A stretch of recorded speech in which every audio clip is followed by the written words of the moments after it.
Get in the car. It always takes me a minute to get in because I have to organise everything in my little office that I've got going on here with snacks, food, maps. Look at the crap she's got around her feet, mate. Anyway, I don't know how she handles it. We swap seats and I try and jump in there. I'm like, you're kidding. What is all this rubbish at my feet? And where do my feet go? Anyway, Boggy Hole ticked. Just a heads up, if anyone does see us on the road and thinks, oh, I'll just quickly stop by and say hi, lock yourself in for a good hour and a half if you get talking to this one, because... Can yarn. Can yarn. I can talk about anything for a long time. And not much for a long time as well. But anyway, alright, we're going to hit the road. We got a bit of traffic actually. It's peak hour at Boggy Hole. Yeah. So we're going to head through and see where we can go to camp.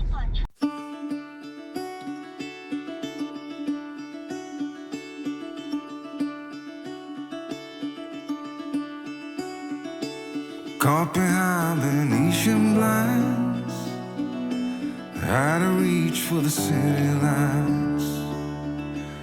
This ain't where I belong. Hey, look at me, man, what I've become.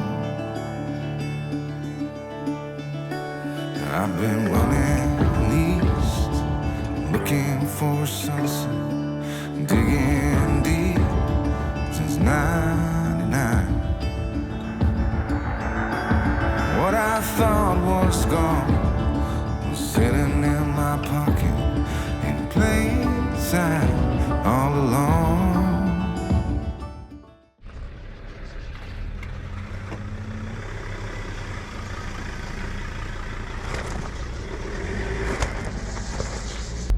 So this buffle grass, which you see pretty well dominating the landscape through a lot of these grasslands, is got the little most of it's brown or yellow, and it's got the little seed head on top. In areas where it gets water or once there's rain, it greens right up. But it's actually an introduced species. I think it's from Africa, and they brought it in to control dust around the Alice Springs airport, and it has just turned into a massive weed. It's quite a dominant grass, and it'll choke out the native grasses, but it also, when fires come through here, it burns a lot hotter, something like 4 times hotter than the native vegetation, which means that even though the native vegetation can tolerate fire, when it gets that hot, it can kill off all the grass seed from the native grasses. And of course then after the fire, the buffle grass is the first thing to come back, and so it gets a chance to get established and dominate before any native vegetation can return. So it's a massive problem for them in this area. That and couch grass, which is all you can see all along here, along the wherever near the waterways, the couch grass is mainly. But again, it causes problems with the water flow and the way that the habitat is for fish and things like that. So, classic white people trying to fix problems by introducing species. Just when will we learn our lesson, eh? I don't know how long ago they did it, probably a long time ago, but this sand is pretty chopped up, and you get these lumpy bumps.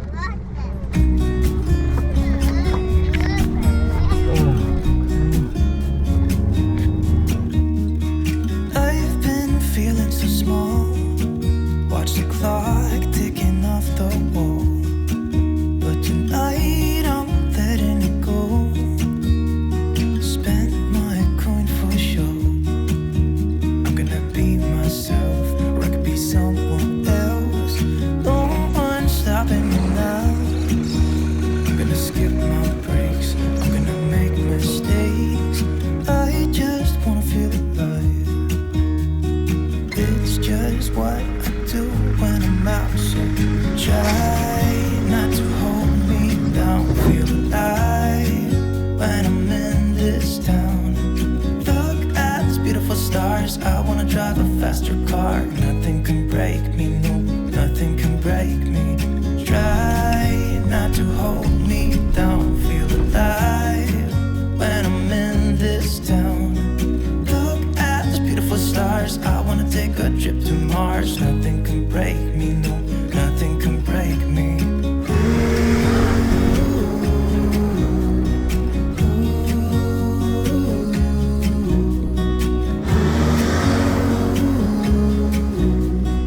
I can 100% see why the rangers told us, to not bring our caravan. They said, we're not going to tell you can't, but we wouldn't. It's beyond now. From Boggy Hole down, you can't get a caravan through. Well, I think it's time for camp. We've just pulled off the track and there's this beautiful little water hole here. We're in a gorge. It's a really good spot, so we're just gonna get the swags off. I brought the ground sheet that we normally put under our awning for the van, so we're gonna set the swags up on that. There's a bit of a sandy spot there. We'll set the 2 swags up, so I'll show you that, and then I'll start unpacking the back of the ute and we'll show you basically what we thought we should bring and see how we go. If we've got anything, you'll know about it.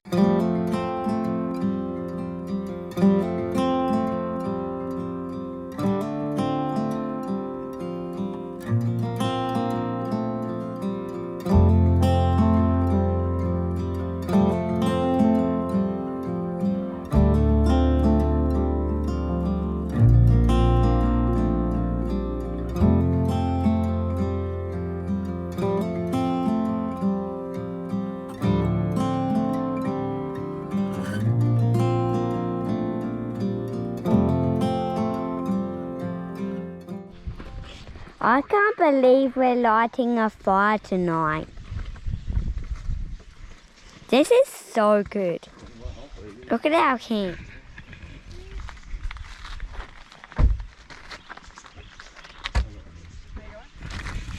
We got a nice creek. I'll show you the creek over here. Oh my goodness.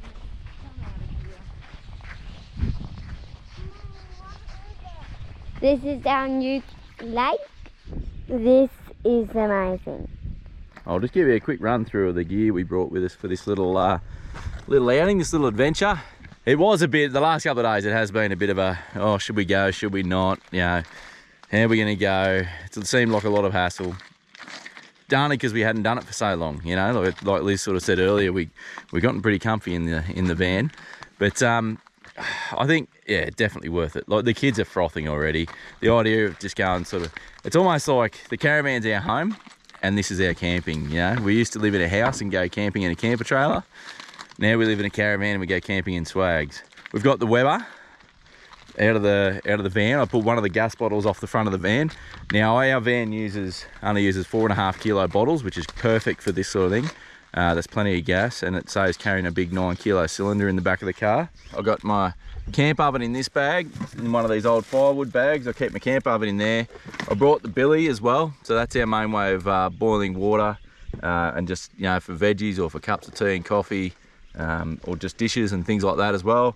So that's a no-brainer bit of camping gear, you know. You get yourself a decent billy, I reckon. They're so versatile, yeah, and you'll use it heaps. So I'll bring a bit of spray oil and a bit of foil, and a few rags and that to clean up, and that's about it. Then we brought our little esky. So we've had this in the back of the van. Not in the back of the van, in the back of the ute the whole time. We don't carry a second fridge in the car, mostly because of weight, is why we left it at home. We do have a little angle that we used to camp with. And it was a big decision to leave that behind. It took up a lot of room in the back of the ute, and it's pretty heavy to be carrying around even when it's empty.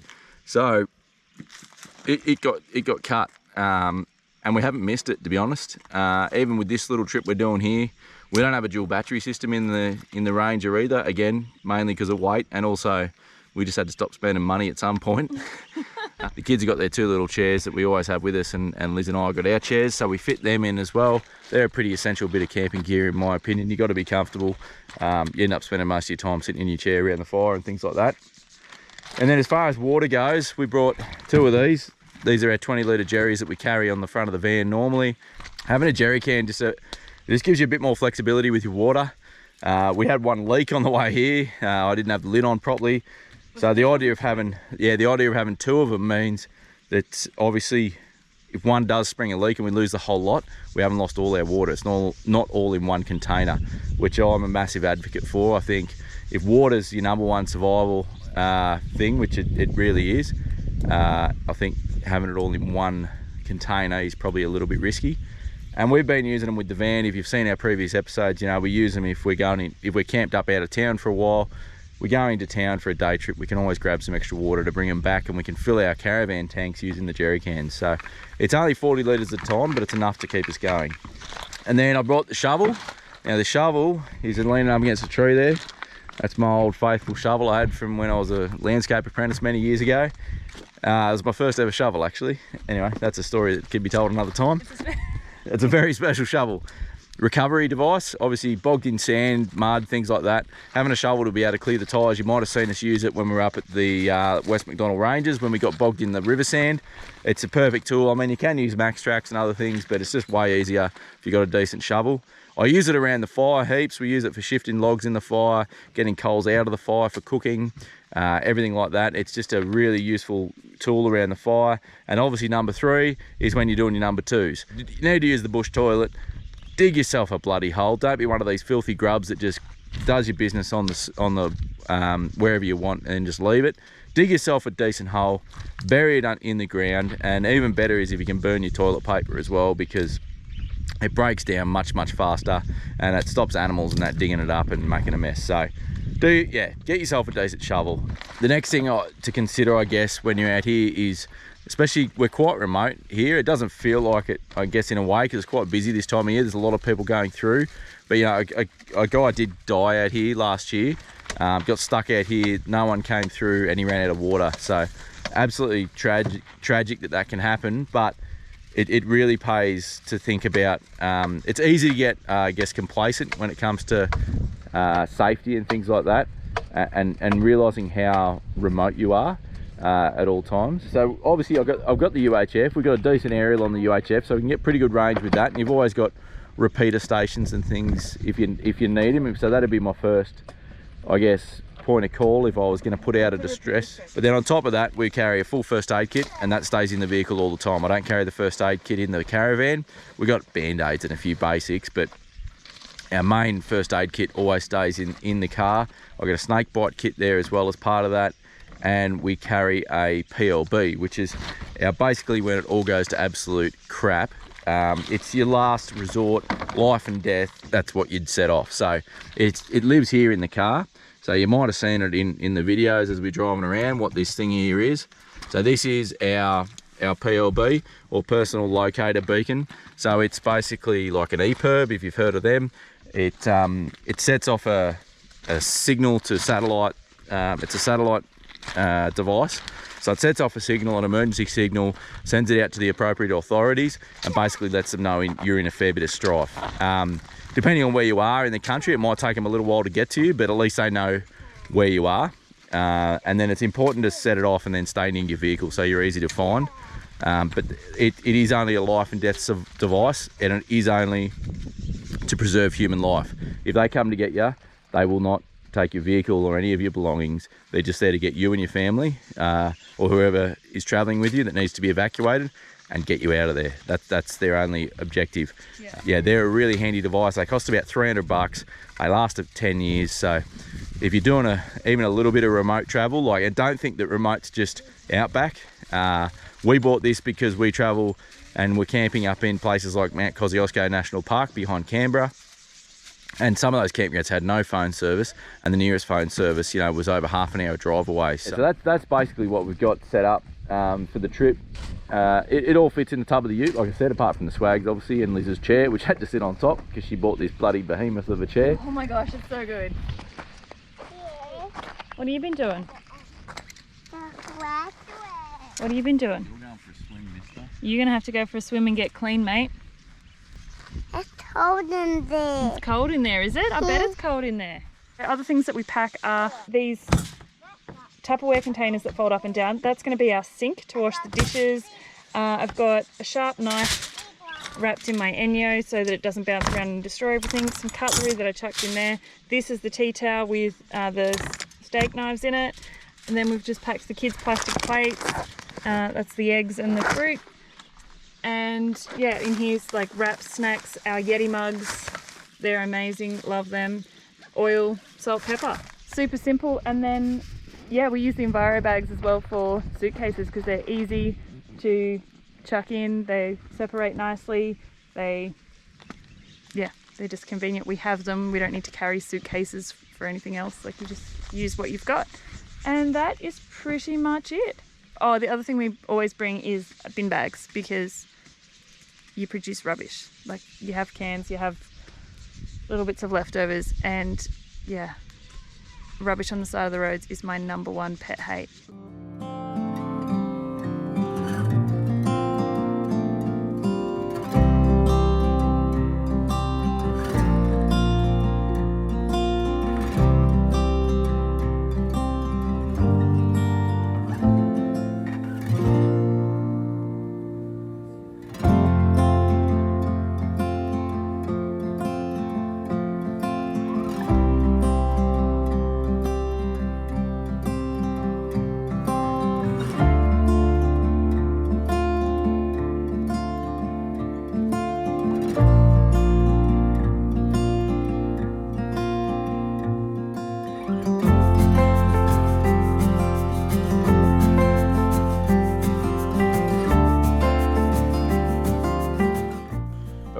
We're going to dish ours up, sit down around the fire, have a bit of a feed, and then get these kids to bed, eh?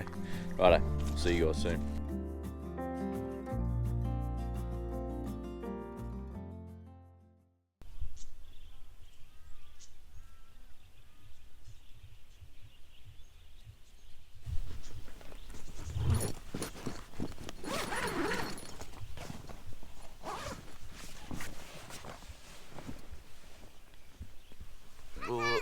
That sucked. Morning, honey. It's not how I remember sleeping in swags. I know, but Oh, Where does it hurt? everywhere. Oh. Wow. I got really cold last night. Like, proper cold. Yeah, Liz and I did not sleep well. So it's going to be a... Yeah, I mean, we used to do this all the time, but we must be getting old. Because, that sucked. We're just going to get the fire going this morning. Cook up a bit of breakfast on the fire. And then we'll eventually pack up and hit the road. It looks like a bit of cloud cover this morning too, so I don't know how long till the sun's going to come out. But it's still pretty cold this morning. Well, there you go, it's 1 degree this morning. Oh, my hat got a bit squashed last night in the swag. Alright, time to get this fire going.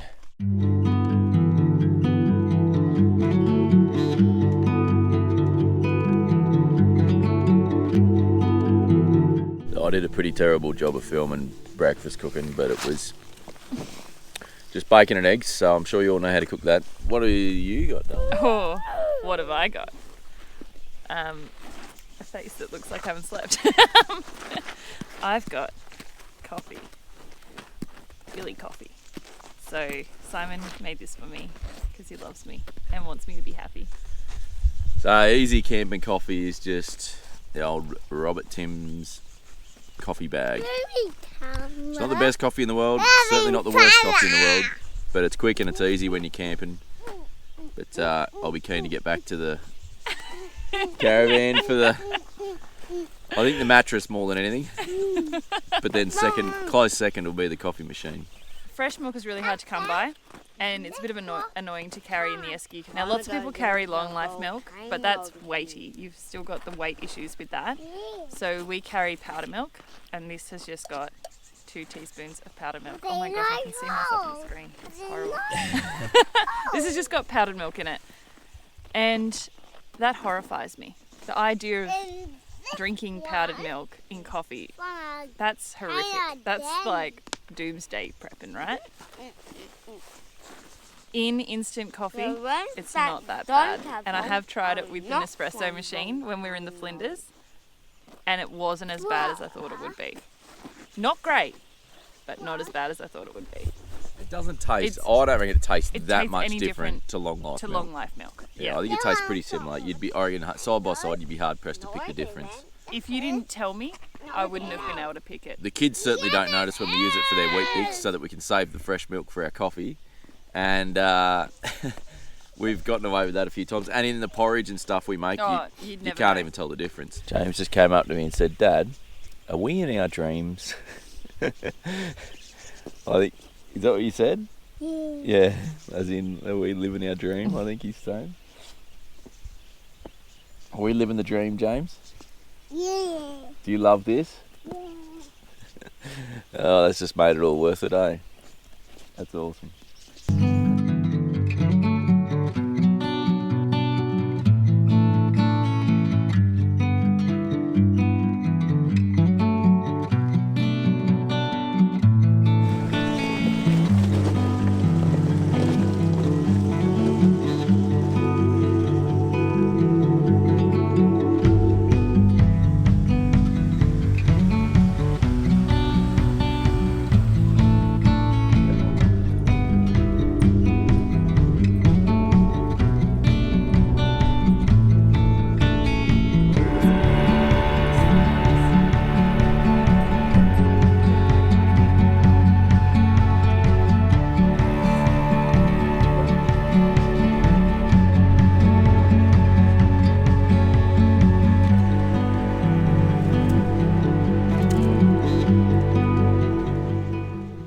So we've come to the end of the national park section of the drive.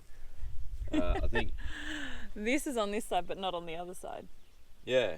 So this sign is only on this end of the national park.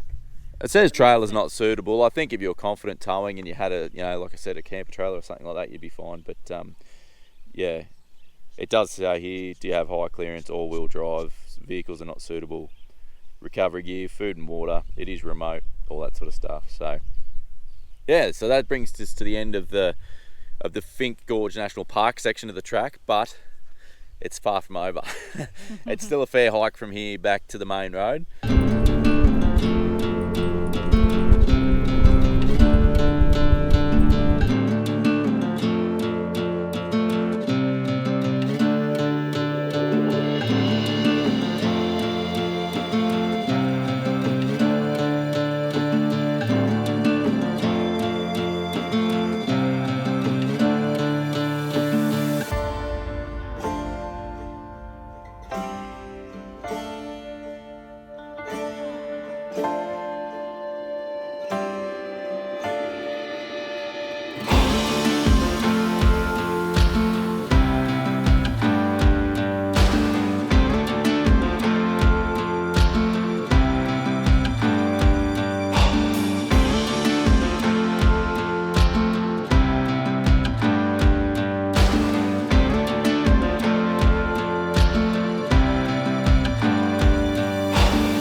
Done.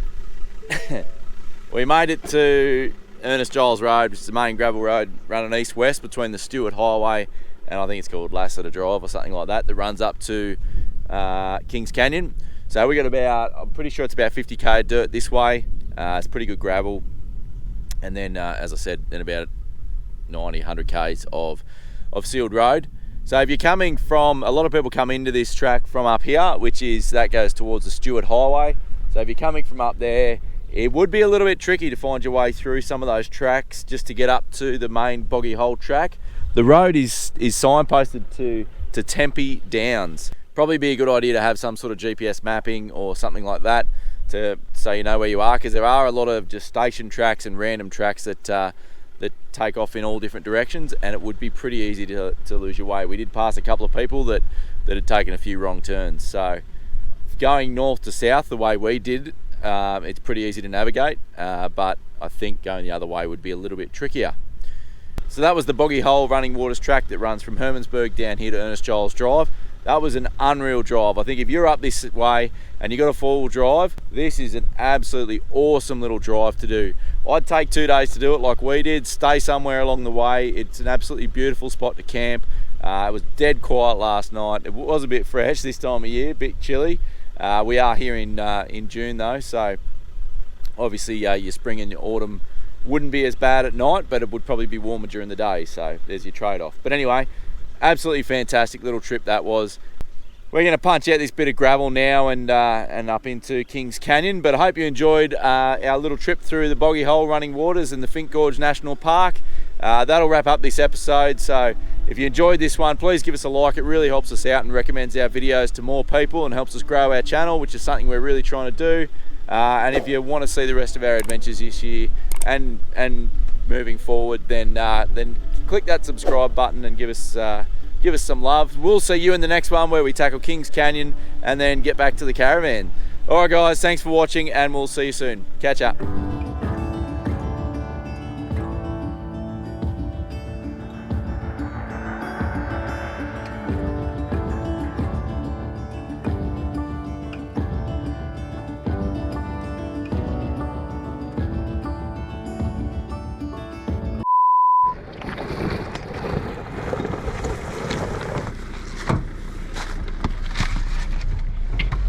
G'day there. Hello. Fancy seeing you. Is there anything you would like to decide to the camera, James? Hello,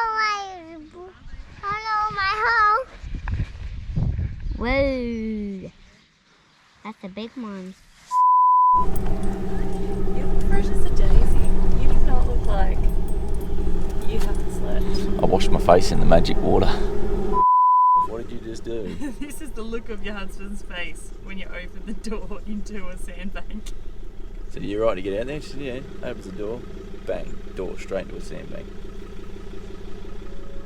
He loves me though, doesn't he? He loves me so much. He tries.